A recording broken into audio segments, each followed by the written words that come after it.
What's up, everybody? I just want to speak on, I know I've made more than one video about this, but it's not going away and nothing is changing. It's getting worse. And that has to do with Deion Sanders. And the reason it's such a big deal is because of how many people, how much the mainstream is pushing all this stuff. And it's influencing guys in the wrong way. Because as I've said before, his shtick, his arrogance, his flamboyance, that only works for Deion. Because no one else in the history of sports has been as athletically gifted as Deion. He's a once in a lifetime talent, okay? You know, Bo Jackson may have been on that level, but he didn't, his career got cut short. So, Deion, Bo Jackson, two of the greatest athletes ever. But with Deion, the media has become so dishonest about it. And I said this after the first game, when he came into the press conference and played the race card. People see a black man being successful, leading a team of 75% black players, and they get intimidated. Well, clearly he's referring to white people, because he's obviously not talking about black people. You don't say something like that if you're referring to black people. So he played the race card off top, and I said it then. I said he did that to shield himself from honest criticism, because now that he's made it about race, any white person that's not on the Deion bandwagon hype train is going to be called a racist. Any white person who dares to criticize his tactics and the influence, the negative influence he's bringing, is going to be called a racist. And any black person now who does it is going to be called a sellout, an Uncle Tom or whatever, and that's just, and yes, it's been happening. Okay, I screenshot a lot of comments on Facebook. I just made a comment. They talking about Deion coming for the SEC. I said, look, this is getting ridiculous. I was like, they just got embarrassed by the first good team they played. Like, y'all are, the hype is ridiculous. That's all I said. And I got called a Klansman. You need to put your hood back on and stuff like that. Oh yeah, we know why you say that, because you don't like to see a black man succeed. Like, it's utterly ridiculous. Okay, it's utterly ridiculous. But I knew it was coming. But the dishonesty now that they got their butts stomped, and then the other team, the other team's coach gave his pregame speech to the kids, and he referred to like all the stuff they do for attention, and he was like, we're about winning on the field. We're not about social media clicks. We're not trying to win whatever. We're trying to win in the game and blah blah blah.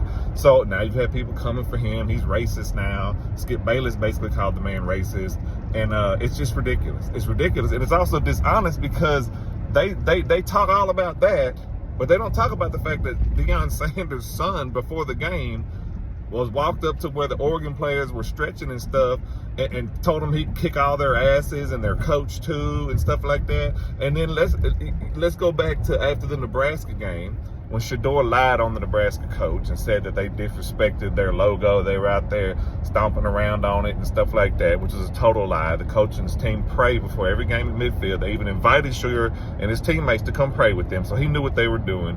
But then, before the Oregon game, guess what Shador and his teammates did? They stomped on the Oregon logo. So Shador, with his whole "you got to give respect to get respect" thing, and he's using that as a justification for not having respect for the coach in Nebraska, then he turns around and does the same thing to Oregon. But nobody's talking about that. Nobody's talking about that. And nobody's talking about the fact that all Deion's arrogance and his influence on his players to act like him, because that's what they're doing. They're emulating their coach. That's what led to Travis Hunter getting injured.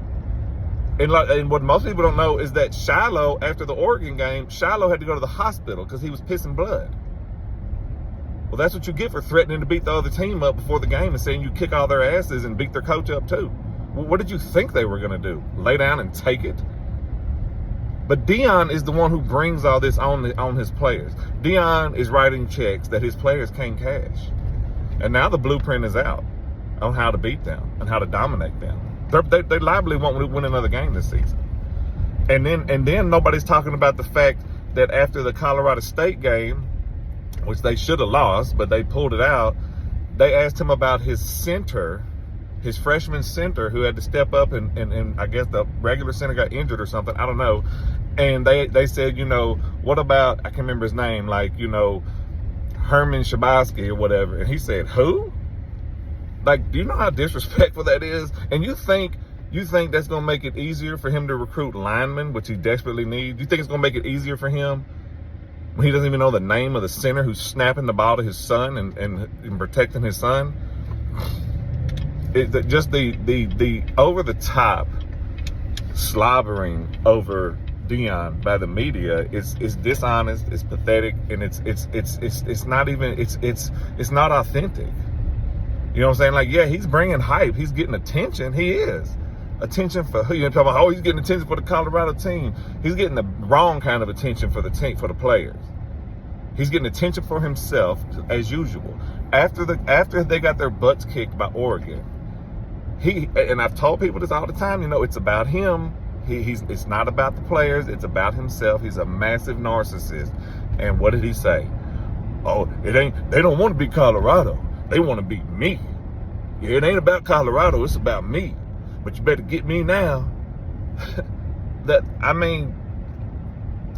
Any honest journalist, any honest analyst would say, you know, hey, he needs probably to pump the brakes on that kind of stuff, because it is about those kids. They're the ones out there getting beaten. You know what I'm saying? They're the ones out there getting injured and stuff like that, having to go to the hospitals after the game. It's about them. It's not about you, Deion. Yeah, you bring the attention and whatnot. Yeah, you have something to do with it, obviously. But it's not about you, dude. But that's how he's been his whole life.